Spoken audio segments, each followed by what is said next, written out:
श्री ब्रह्मचारिणी दुर्गा अष्टोत्तर शतनामावली। ओम आर्यायै नमः। ओम कात्यायिन्यै नमः।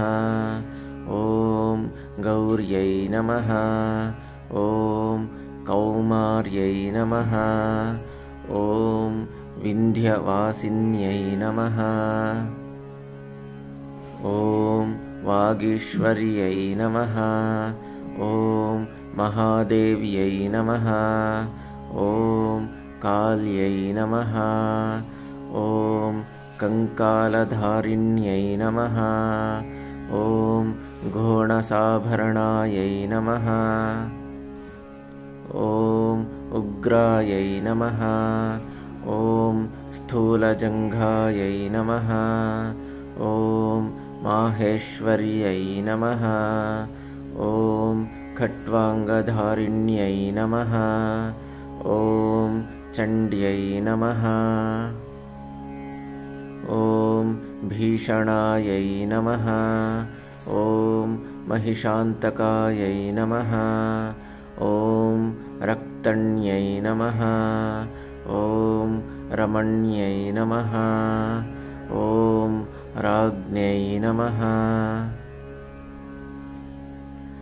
ओम रजन्यै नमः। ओम शोषिन्यै नमः। ओम रत्न्यै नमः।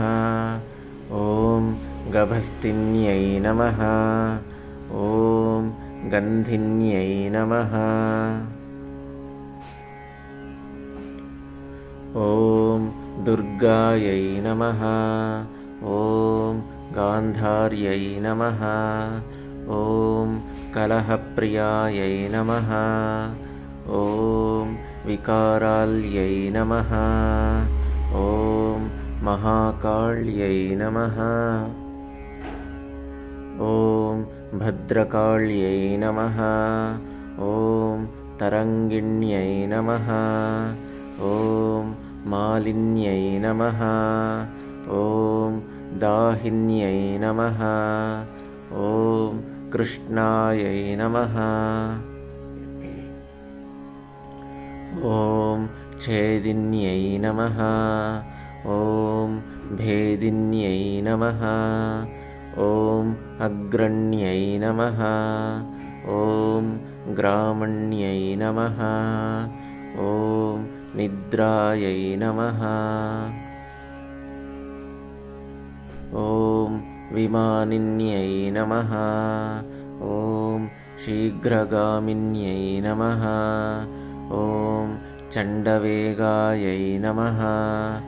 ओम महानादायै नमः। ओम वज्रिण्यै नमः। ओम भद्रायै नमः। ओम प्रजेश्वर्यै नमः। ओम कराल्यै नमः। ओम भैरव्यै नमः। ओम रौद्र्यै नमः। ओम अट्टहासिन्यै नमः। ओम कपालिन्यै चामुण्डायै नमः। ओम रक्तचामुण्डायै नमः। ओम अघोरायै नमः। ओम घोररूपिण्यै नमः। ओम विरूपायै नमः। ओम महारूपायै नमः। ओम स्वरूपायै नमः। ओम सुप्रतेजस्विन्यै नमः। ओम अजायै नमः। ओम विजयायै नमः। ओम चित्रायै नमः। ओम अजितायै नमः। ओम अपराजितायै नमः। ओम धरण्यै नमः। ओम धात्र्यै नमः। ओम पवमान्यै नमः। ओम वसुन्धरायै नमः। ओम सुवर्णायै नमः। ओम रक्त वित्ताक्ष्यै नमः। ॐ कपर्दिन्यै नमः। ॐ सिंहवाहिन्यै नमः। ॐ कद्रवे नमः।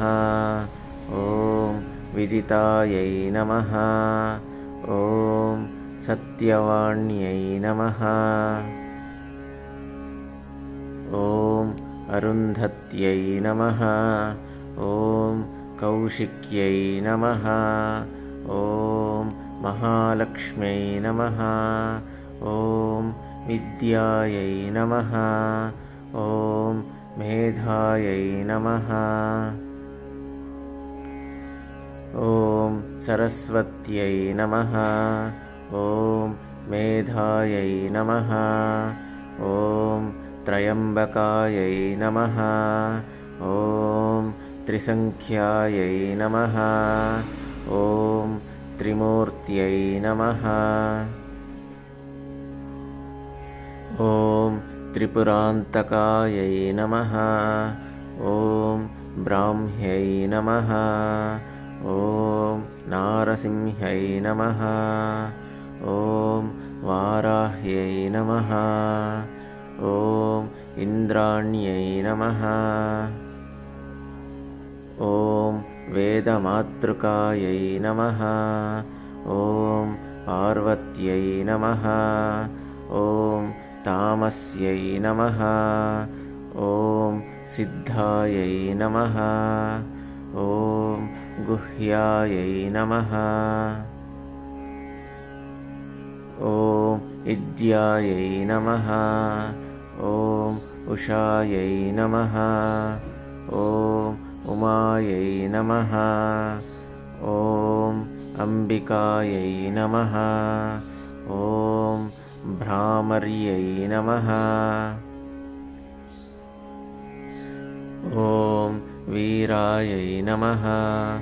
ॐ आहाहुङ्कारनादिन्यै नमः। ॐ नारायण्यै नमः। ॐ विश्वरूपायै नमः। ॐ मेरुमन्दरवासिन्यै नमः।